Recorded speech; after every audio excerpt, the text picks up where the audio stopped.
Saya nonton pre-show Suci 11. Oke.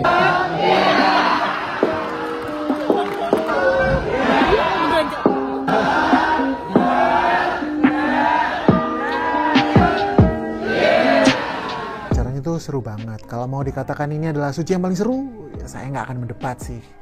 Dan komika-komika yang lolos di pre-show Suci ini sebenarnya nggak dirahasiakan. Kamu bisa lihat siapa aja yang lolos tuh di IG tim produksi Suci. Namun yang Jakarta nggak ada.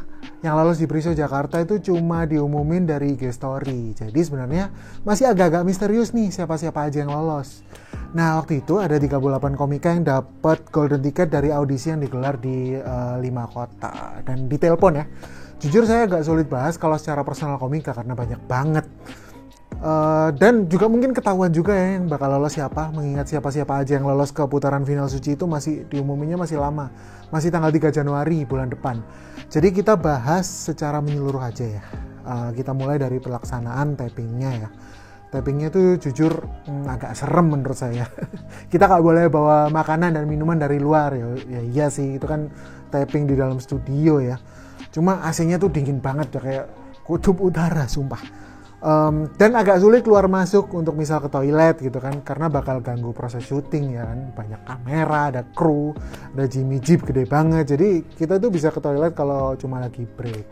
Dan ada 7 segmen teman-teman, ya ampun banyak banget, praktis kalau misal di rata-rata satu segmen tuh sejam ya, tapingnya kira-kira beres dalam 7 jam, lama banget. Dan kenapa ini mesti dibahas ya?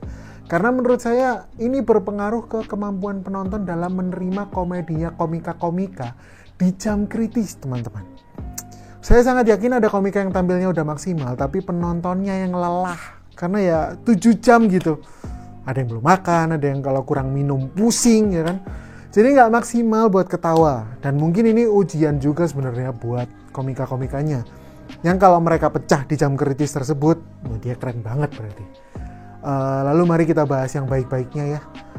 Bisa dibilang pre-show ini semuanya pecah. Menurut saya nggak ada sih yang ngebom. Meski ada beberapa yang rada ngeblank ya.